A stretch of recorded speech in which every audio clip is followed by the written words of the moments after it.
alegria, mais uma vez, estar com os irmãos, poder compartilhar da palavra do Senhor com os irmãos. Sinto honrado. Dizer aos irmãos que nós estamos chegando já ao fim da exposição do livro de Atos dos Apóstolos. Nós tivemos o privilégio enriquecedor de expormos todo esse livro.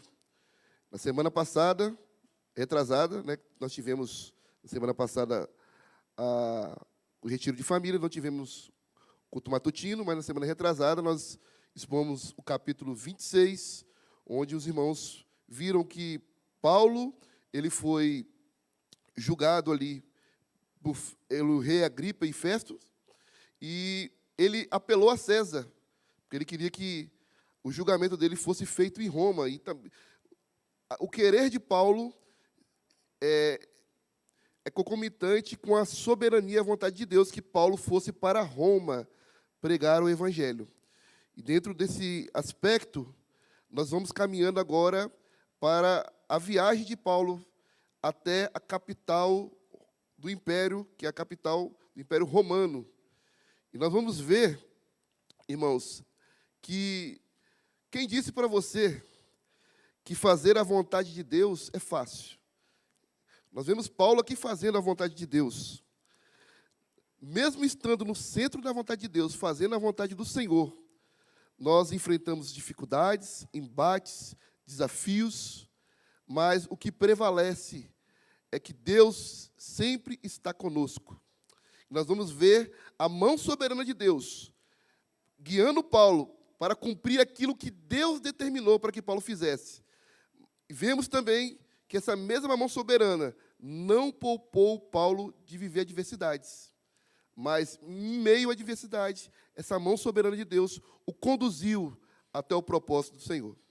Feche seus olhos, vamos orar comigo? Pai, pedimos a iluminação do Senhor, para que, ao expor o texto bíblico, o nome do Senhor venha a ser glorificado. Peço, Senhor, que parta o Senhor mesmo esse pão e alimenta o teu povo. Senhor, para que o teu nome venha a ser glorificado. Nós oramos assim pelos méritos de Cristo, pelo teu Espírito, em nome de Jesus. Amém. Abra, por favor, comigo, irmãos, o capítulo 27. Vamos ler. Então, nós vamos, à medida que nós formos lendo, os irmãos vão acompanhando, que nós vamos expor o texto bíblico. A primeira parte, nós vamos expor o texto bíblico. Essa parte narrativa é de um naufrágio. Se os irmãos pararem para observar, Lucas ele foi bastante preciso em usar adjetivos que trazem movimentos, é como se nós estivéssemos dentro dessa tempestade, vivenciando esse momento.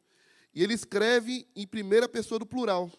Então, os irmãos vão observar, desde o início, como que essa viagem, o propósito de Deus dessa viagem, era que a vontade soberana dele fosse cumprida, mesmo mediante as adversidades dessa tempestade. Esse capítulo nos mostra um itinerário muito complicado. E vamos abrir aqui no versículo 1. Vamos ler comigo? Quando foi decidido que navegássemos para a Itália, entregaram Paulo e alguns presos, outros presos, a um centurião chamado Júlio, da corte imperial. Embarcando num navio adramitino, que estava de partida para costear a Ásia, fizeram-nos andar, indo conosco Aristarco, Macedônio e Tessalônica. No dia seguinte, chegamos a Sidom, e Júlio, tratando Paulo com humanidade, permitiu-lhe ir ver os amigos e obter assistência.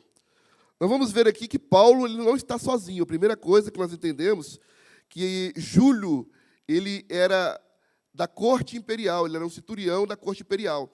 Ele foi designado pelo governador para que eles cumprissem o mandato, que era levar Paulo de onde ele foi julgado até a capital romana. Mas nós vamos ver que existiam circunstâncias para que Paulo fosse transportado. Ele não poderia ir sozinho. Nós vamos ver que existiam outros prisioneiros que estavam junto com Paulo. Então, esse centurião, ele coloca todos aqueles prisioneiros que vieram de outras localidades, não eram prisioneiros que foram julgados no mesmo local que Paulo, vieram de outras localidades, e eles juntam aqueles prisioneiros, e lembramos que naquela época não existia, como hoje, navios de passageiros, confortáveis, com cabines, não. Ali eles eram alocados, eles aproveitavam um navio, que já iam levar cargas, que estava costeando para aquele destino, então eles aproveitaram aquele momento para colocar todos aqueles prisioneiros junto com o navio cargueiro. E nós vamos ver que Paulo, ele não está sozinho. Ele está com ele, os companheiros de viagem dele, Aristarco. Nós vamos ver também que Lucas também, como ele narra em primeira pessoa do plural, ele coloca como uma testemunha ocular dessa situação. Então, Lucas também estava presente juntamente com Paulo. Mas não era a primeira vez que esse companheiro, Aristarco, foi com Paulo em viagem. Nós vamos ver nesse mesmo livro de Atos, no capítulo 19, versículo 29, e no capítulo 20, versículo 4, que Aristarco foi com Paulo a Jerusalém. E ele é mencionado junto com Lucas em algumas saudações em Paulo, por exemplo, na carta de Paulo aos Colossenses, capítulo 4, versículo 10, e também na carta de Paulo aos Filemon, capítulo 2. Em Colossenses, Aristarco ele é designado como companheiro de prisão. Companheiro de prisão não quer dizer que Aristarco também foi julgado, não. Ele estava ali como um companheiro para sofrer juntamente com Paulo as aflições, para assisti-lo na jornada, para estar com ele. Mas nós perguntamos, então, como ele conseguiu entrar naquele navio, que era destinado a prisioneiros e era um navio cargueiro? Certamente, Aristarco e Lucas foram ali como servo de Paulo. Então, como servo de Paulo, eles puderam embarcar e assisti-lo nessa jornada. Então, nós vemos que Paulo não está sozinho, ele está acompanhados. E depois nós vimos, irmãos, que eles saíram costeando a Ásia, e eles pararam num lugar chamado Sidom. Então, eles fizeram ali, costeando a Ásia, pelo mar Egeu, e pararam num lugar chamado Sidom. Em Sidom, Paulo, ali o navio certamente foi descarregar, teve um tempo de espera, e o Júlio, que era o centurião, ele teve benevolência com Paulo. Isso mostra, mais uma vez, que Paulo era inocente, que Paulo não foi tratado como um prisioneiro comum, estava amarrado. Nós vamos ver que existia uma movimentação. Paulo estava livre dentro daquele navio. Então, ele não estava preso, cativo, mas ele foi tratado com benevolência. E ali, ele foi permitido, na chegada a Sidom, pelo centurião romano Júlio, para que ele pudesse se encontrar com os amigos. Então, nós vamos ver, irmãos, Paulo, ele tinha mais de 30 anos de ministério. Aqui já 30 anos que o evangelho já estava sendo propagado, 30 anos de ministério. Paulo, ele contempla todo o seu trabalho. Então, nas cidades onde Paulo passou, nós vamos ver que Paulo ele tem comunhão com os irmãos. Então, quando ele chega a Sidom, ele tinha comunhão com aquelas pessoas que estavam em Sidom. E Júlio, ciente disso, ele permite que Paulo fosse com os amigos, certamente para encorajá-lo em oração, porque quando nós estamos em missão, em momentos de aflição, aí a igreja ela encoraja primeiro em oração e também em suprimentos. Lembrando que essa viagem não tinha comissaria, ele estava como prisioneiro.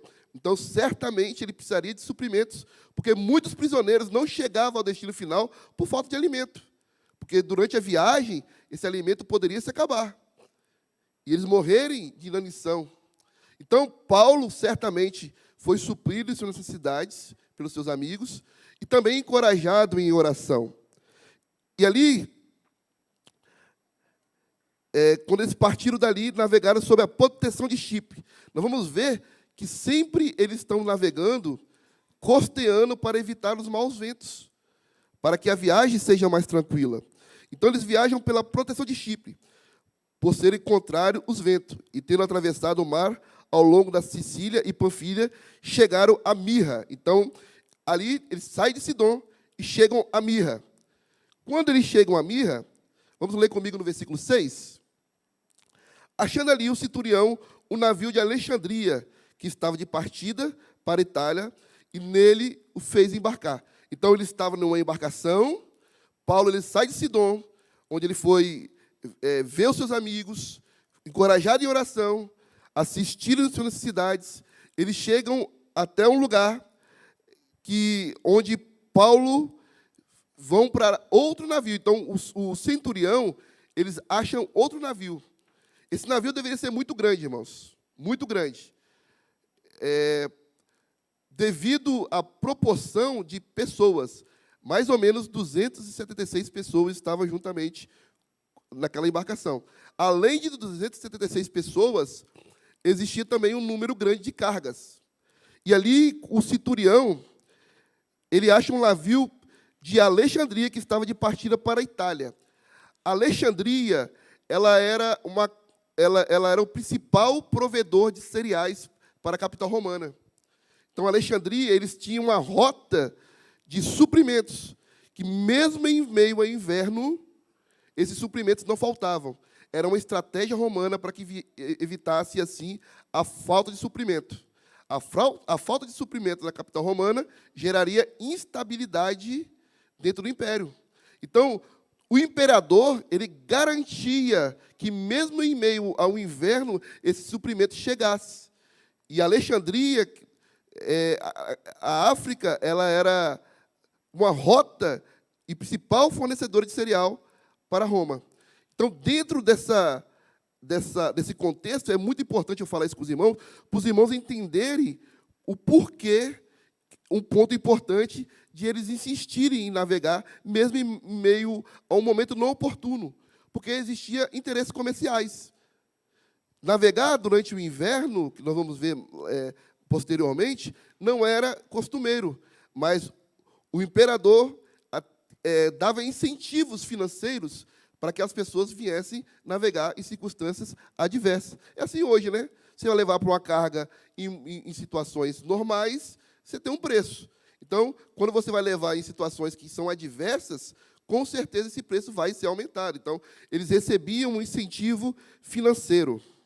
Então, agora, irmãos, nós vamos ver que aqui começa a dificuldade da viagem. Vamos acompanhar o versículo 7, por gentileza? Deixa eu pegar água aqui.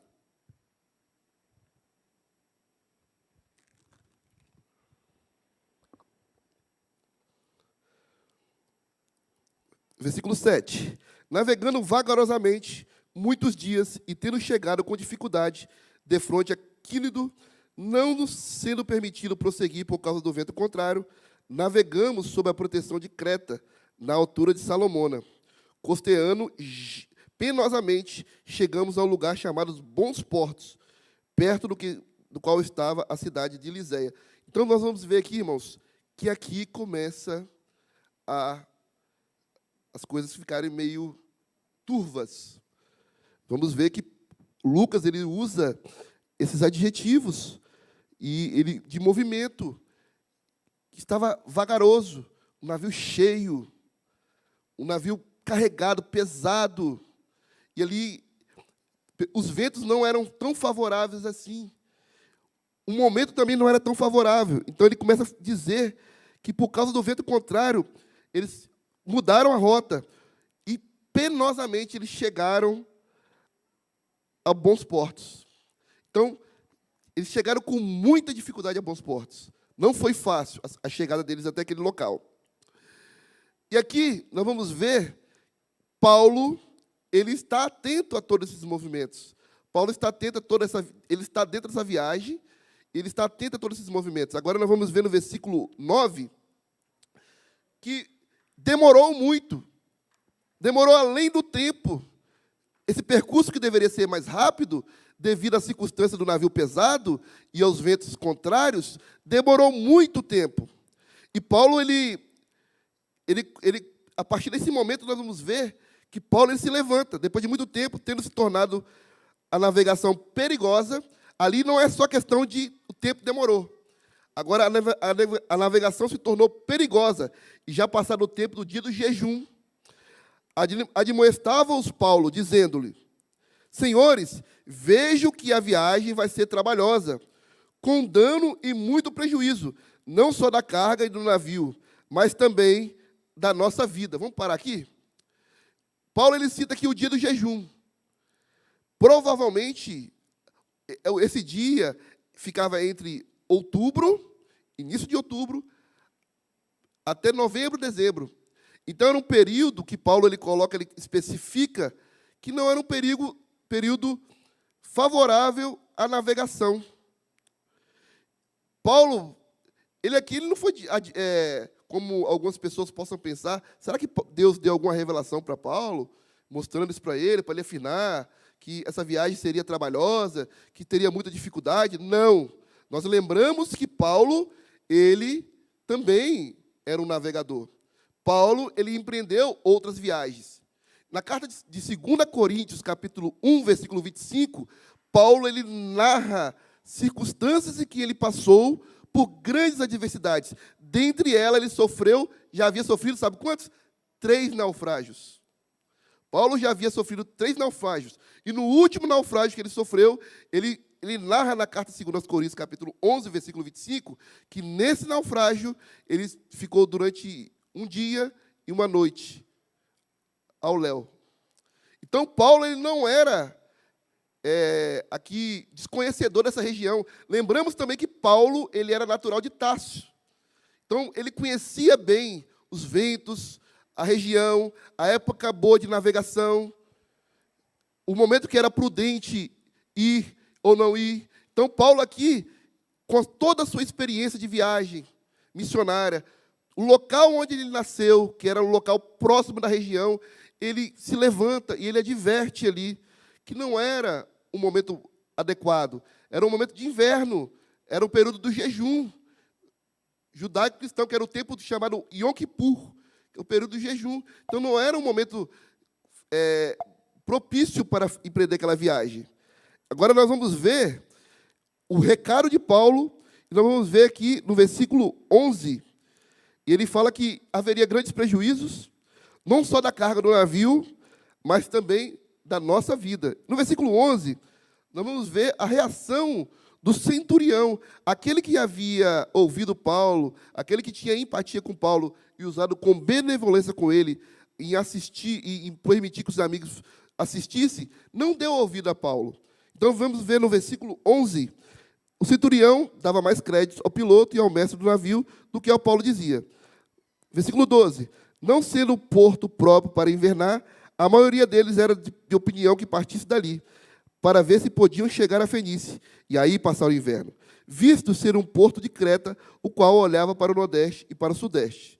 Versículo 13, soprando brandamente o vento sul, e pensando eles ter alcançado o que desejavam, levantaram âncora e foram costeando mais perto da ilha de Creta.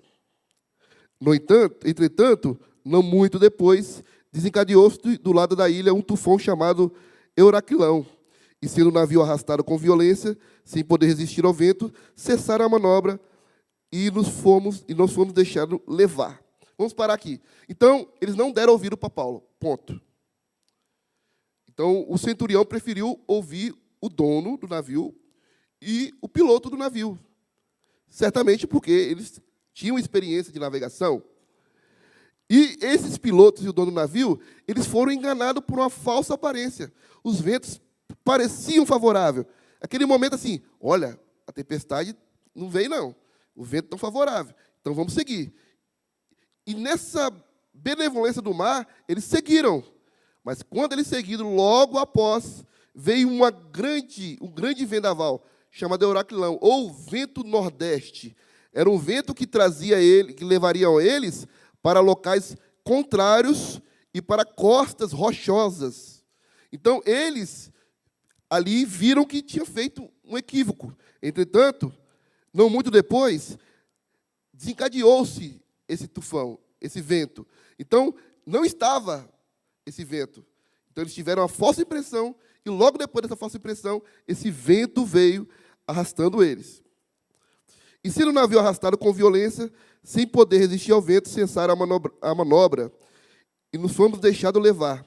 Versículo 16. Passando sob a proteção de uma ilha chamada Cauda, a custo conseguimos recolher o bote. E levantando este, usaram de todos os meios para cingir o navio. E temendo que desse na Sirte, arriaram os aparelhos e foram a léu. Açoitados severamente pela tormenta, no dia seguinte, já aliviavam o navio. E ao terceiro dia, nós mesmos, com as próprias mãos, lançamos ao mar a amarração do navio. Versículo 20. E não aparecendo havia alguns dias, nem sol, nem estrelas, caindo sobre nós, grande tempestade dissipou-se, afinal, toda a esperança. Então, toda a chance de se escapar se foi. Então, nós vamos ver aqui, irmãos, o primeiro dia, eles tentaram tudo para dar curso no navio, eles não conseguiram. Eles tentaram mexer na amarração do navio, não deu certo. Eles aliviaram o navio, não deu certo. Ao terceiro dia, densas trevas. Nós lembramos que a navegação era feita através dos astros. Então, eles se guiavam pelas estrelas, pelos astros. E eles não podiam mais se guiar. Não sabiam mais para onde estava indo aquele navio. Não sabendo mais para onde estava indo aquele navio, eles se desanimaram, dissipou-se, afinal, toda a esperança. E aqui, mais uma vez, Lucas ele coloca em primeira pessoa do plural, mostra que até ele, Lucas, já tinha cessado a esperança. Não havia mais salvação para ninguém. Vamos ver o versículo 21. Havendo todos esses estado muito tempo sem comer, Paulo, pondo-se de pé no meio deles, disse: Senhores, na verdade era preciso terem atendido e não partir de Creta para evitar esse dano e perda. Mas já agora vos aconselho ter de bom ânimo, porque nenhuma vida se perderá dentre vós, mas somente o navio, porque esta mesma noite um anjo de Deus, a quem eu sou e a quem eu sirvo, esteve comigo, dizendo: Paulo, não temas, é preciso que compareça perante César. E eis que Deus, por sua graça, te deu todos quanto navegam contigo. Portanto, senhores, tende de bom ânimo, pois eu confio em Deus, que sucederá do modo que foi me dito. Porém, é necessário que vamos dar a uma ilha. Então, aqui, Paulo, ele por divina revelação, Deus envia um anjo, ou outros comentaristas, alguns comentaristas dizem que é o próprio anjo do Senhor, que aparece mais uma vez a Paulo. E ali não era momento de Paulo falar sobre cristologia para as pessoas meio tempestade. Então, eles entendiam essa mensagem essa ideia de um mensageiro de Deus que vinham em momentos de tormenta. Então, Paulo ele fala daquilo que Deus tinha falado com ele, que, vocês não me ouviram. Ele não joga na cara, vocês não me ouviram. Mas agora, essa perda ela vai existir. Mas será só perda material, porque o Senhor informou, me avisou, que nenhuma alma se perderá, ninguém irá morrer, somente serão perdidos os bens materiais. Tudo bem até aí, irmãos? Vamos caminhar agora no versículo 27. Quando chegou a 14ª noite, sendo nós batidos de um lado para o outro, então o que nós vamos ver, do versículo 27 até o versículo 30, nós vamos ver que o navio ele começa a ser sacudido. Durante 14 dias, meus irmãos, 14 dias sem ver o sol, 14 dias sem ver navegação, 14 dias sem saber para onde estava indo. E ali eles estavam desesperados, receosos de que fôssemos atirados contra lugares rochosos, lançaram da popa 4 âncoras e oravam para que rompesse o dia. Então, eles começaram a ir, e não sabendo para onde estava indo, eles começaram a colocar prumos. O que é prumos? É como se fosse um nível. Você está dentro do navio, você coloca um nível, você sabe a profundidade. À medida que essa profundidade ela vai diminuindo, quer dizer que você está chegando à costa. Mas que local? E tamanha violência não era bom, porque ia lançar o navio contra a costa. E eles ali procurando, desesperados, eles dizem assim, procurando os marinheiros fugir do navio e tendo arriado o bote no mar, a pretexto que estava para largar as âncoras da proa, disse Paulo ao centurião e aos soldados: se este não permanecer a bordo, vós também não podereis salvar-vos. Então os soldados cortaram o cabo dos botes e deixaram afastar-se. Enquanto amanhecia, Paulo rogava a todos que se alimentassem, dizendo: hoje é o 14º dia e que esperando estáis sem comer. Nada tem provado. Irmãos, é muito difícil. Não sei se os irmãos já pegaram a bordo de algum navio. Eu já tive experiência a trabalho, estar em navio em alto mar, e também eu tive experiência de mergulhar, e ali eles dão algum alimento para você, para comer. Você não tem vontade de comer. Quando o mar está muito bravio, a pessoa fica chamada mareado. Já viu esse termo? Mareada é quando o navio ele começa a balançar muito e você fica enjoado. Imagina que eles estão 14 dias, desespero, as ondas sacudindo, eles estavam enjoados, não conseguiam comer. E Paulo, diz a eles aqui, versículo 34, eu vos rogo que comais alguma coisa, porque disso depende a vossa segurança. Por nenhum de vós se perderá, nem mesmo um fio de cabelo. Tendo dito isso, tomando um pão, deu graças a Deus na presença de todos. Depois de partir o pão, começou a comer. Todos cobraram ânimo e se puseram também a comer. Estavam no navio 276 pessoas. Refeitos da comida, aliviaram o navio, lançando o trigo ao mar. Quando amanheceu e não reconheceram a terra, mas avistaram uma enseada onde havia praia, então consultaram entre si, se não podiam encarar ali o navio. Levando as âncoras, deixando-o ir ao mar, largaram também as amarras do leme. E, alçando a vela, de proa ao vento, dirigiram-se à praia, dando, porém, no lugar onde duas correntes se encontravam. Encararam ali o navio, a proa encravou-se e ficou imóvel, mas a popa se abriu com violência do mar. O parecer dos soldados era que matasse os presos, para que nenhum deles, nadando, fugisse. Mas o centurião, querendo salvar a Paulo, impediu de fazer e ordenou que todos soubessem nadar, fossem os primeiros a lançar-se ao mar e alcançar a terra. Quanto aos demais, que se salvassem, uns em tábuas, outros em destroços do navio, e foi assim que todos se salvaram. Então, nós vamos ver aqui o naufrágio, e, por último, nós vamos ver como eles se salvaram. Mesmo após eles estarem sem comer, Paulo encoraja-os para que tenham bom ânimo, porque uma vez que eles não tivessem, Deus prometeu que eles não se perderiam a vida, era necessário eles terem um bom ânimo para terem forças para navegar. Só que, chegando próximo ao local onde eles iam ancorar, os soldados temerosos que os prisioneiros, lembrando que não era só Paulo que estava ali como prisioneiro, haviam prisioneiros perigosos junto com Paulo, então era sob responsabilidade dos soldados, se aqueles prisioneiros fugissem para outros locais, mesmo diante das circunstâncias, eles poderiam sofrer penas no Império Romano. Então, eles com medo de que aquele local, eles desertassem e fugissem, eles pensam assim, nós vamos matar todos. Vamos salvar só nós, mas todos os prisioneiros nós vamos matar. Mas, mais uma vez, nós vemos a mão poderosa de Deus, através de Júlio, impedindo que assim fizesse para salvar a vida de Paulo. Para que Paulo fosse preservado, ele impede esse massacre, essa carnificina. E ali, Paulo orienta a todos para navegarem, pegando em pedaços de madeira, quem pudesse nadar, nadasse, e assim, dessa forma, eles chegaram até o local. Então, nós entendemos aqui, irmãos, como foi trabalhosa essa viagem missionária. Como nós falamos no início, Paulo estava sob proteção de Deus. Paulo estava no centro da vontade de Deus. Mas Paulo ele passa por um grande naufrágio. Nós vemos dentro disso aplicações doutrinárias que Deus pode trazer para a igreja, para nós, da soberania de Deus. É difícil nós crermos na soberania de Deus, e que Deus está no controle de todas as coisas, e que Deus é soberano, e que nada escapa ao seu olhar, quando nós estamos em meio a uma grande tempestade. É muito difícil nós entendermos isso. Nós cremos na soberania de Deus nos astros, nós cremos na soberania de Deus em todos os do cosmos, mas quando a soberania de Deus atinge o micro da nossa vida, nós muitas vezes duvidamos, porque nós olhamos caminhando pelo que vemos. Mas o crente em Jesus, ele crê na soberania de Deus. Ele não caminha por aquilo que ele vê.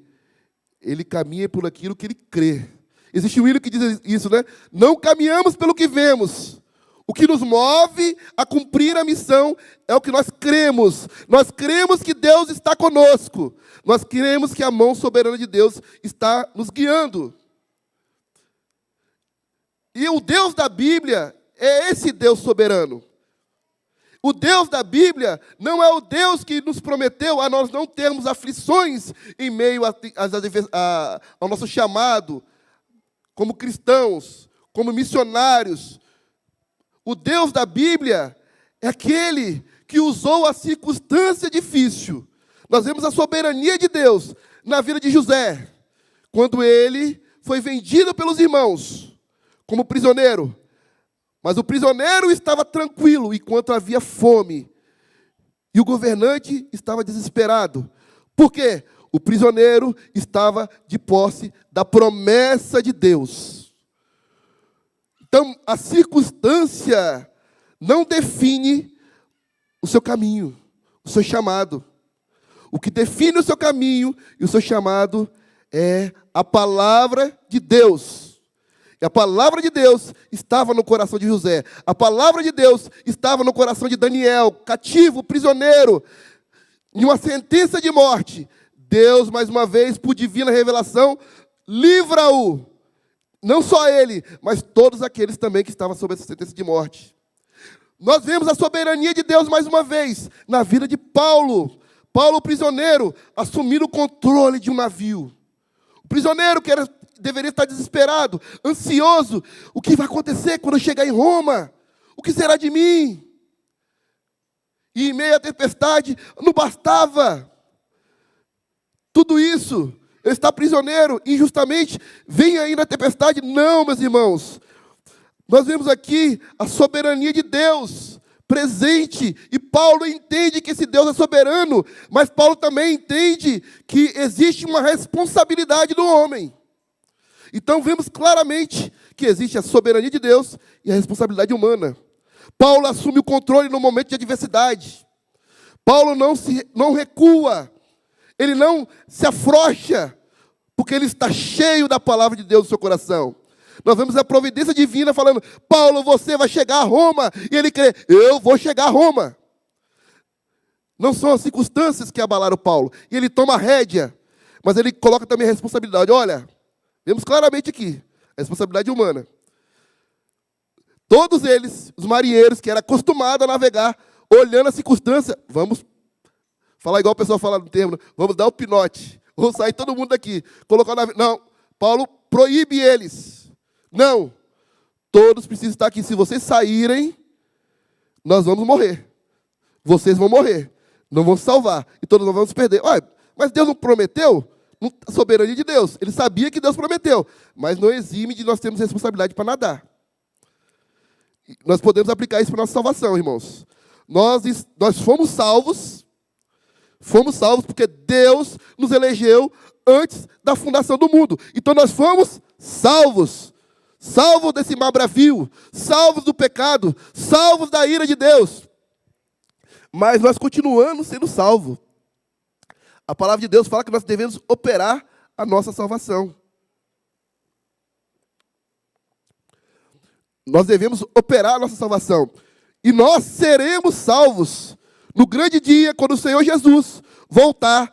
A nossa âncora, ela estará segura, porque Jesus nas nuvens virá buscar a sua igreja. Nós seremos salvos, mas não exime a nossa responsabilidade.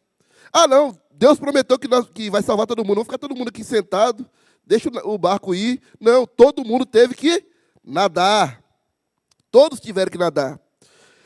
Em Mateus 28, Cristo ressurreto, e ele se apresenta aos discípulos e coloca um sentido. Existem muitas pessoas que ficam perguntando, eu não sei o sentido da minha vida.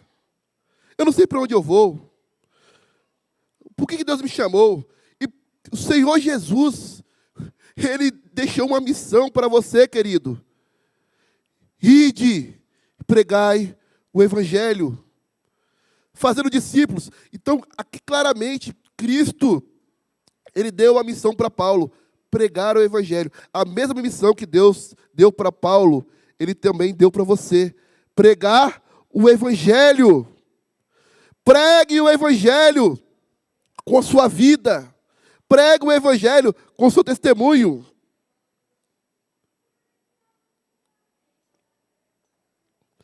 Vemos claramente que em Mateus 28, ele falou o seguinte, e quando vocês estiverem cumprindo a missão, eu vou estar convosco. Todos os dias. Vimos claramente, irmãos, que essa promessa não se falhou na vida de Paulo. Paulo estava cumprindo a missão. E no momento de maior adversidade, Deus mostrou, eu estou com você, Paulo. Cristo proclama a ordenança mais importante que a igreja do Senhor deve desempenhar. Foco na missão. Nós devemos ter foco na missão. Por outro lado, nós vemos também, irmãos, nós estamos caminhando para o final, nós vemos também, por outro lado, as placas de advertências que sempre vêm. A placa de advertência de Paulo era que eles não deviam prosseguir. Mas muitas vezes nós não observamos as placas de advertências porque nós colocamos outras prioridades em nossas vidas. A nossa prioridade não é mais o evangelho. A nossa prioridade não é mais o ID. A nossa prioridade não é mais a missão. Aqui a prioridade deles eram interesses comerciais. Então eles não olharam as placas de advertência. A primeira coisa, eles não olharam essa placa de advertência e por causa de 2 homens imprudentes, toda a navegação sofreu. Talvez você é uma esposa, é um marido, é um pai, é um filho, é um trabalhador imprudente, que não olha as placas de advertência. E muitas vezes, primeiro Deus nos adverte por sua palavra. Depois, quando Deus nos adverte, e nós não cumprimos aquilo que a palavra de Deus nos orienta, vem as consequências. Nós vamos ver que essa consequência, primeiro, foram perdas materiais. Segundo, essa consequência não foi sozinho.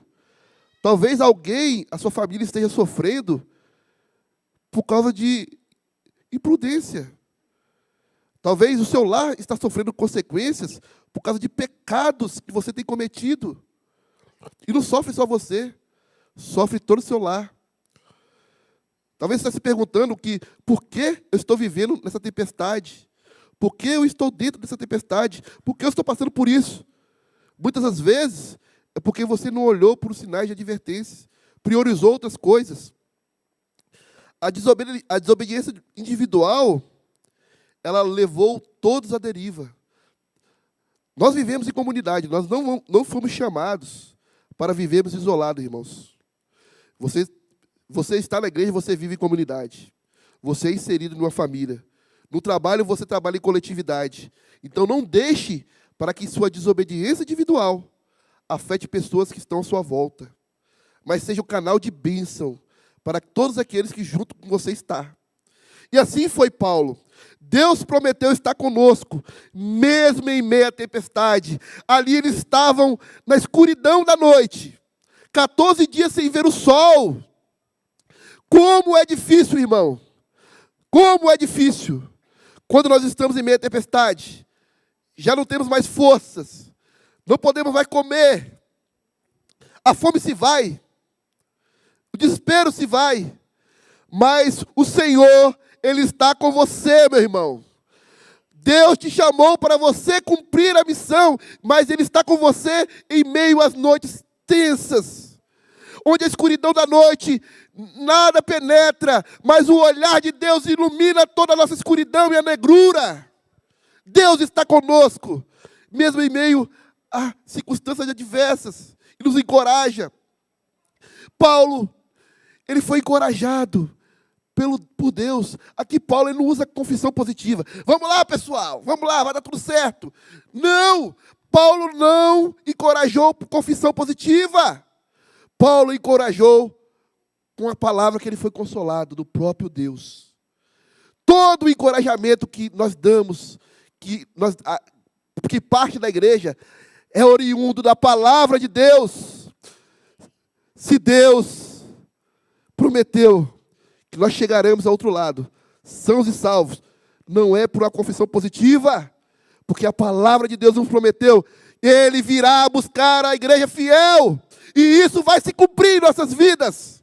Talvez você entrou nessa noite, nessa manhã, nessa situação, açoitado pelo vento, pelas circunstâncias, pelas batalhas, cansado, são anos. Você fala assim, porque não é você. Eu estou vivendo há 10 anos esse problema. Eu estou vivendo há 5 anos esse problema. Eu já não tenho mais força. Eu não posso mais. Foi assim que eles reagiram.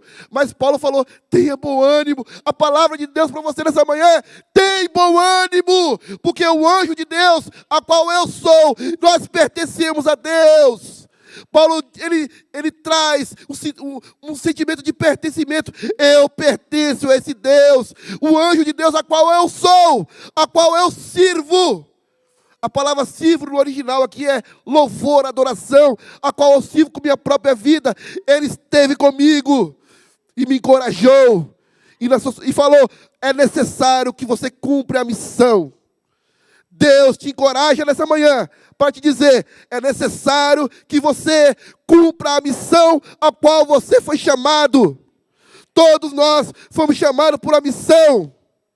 E muitas vezes nós desanimamos pelas circunstâncias. Não são poucas, eu não estou desmerecendo a circunstância. Aqui era calamidade. Mas a palavra de Deus para você é ter bom ânimo. Que Deus possa nos abençoar, meus irmãos. Vamos colocar de pé?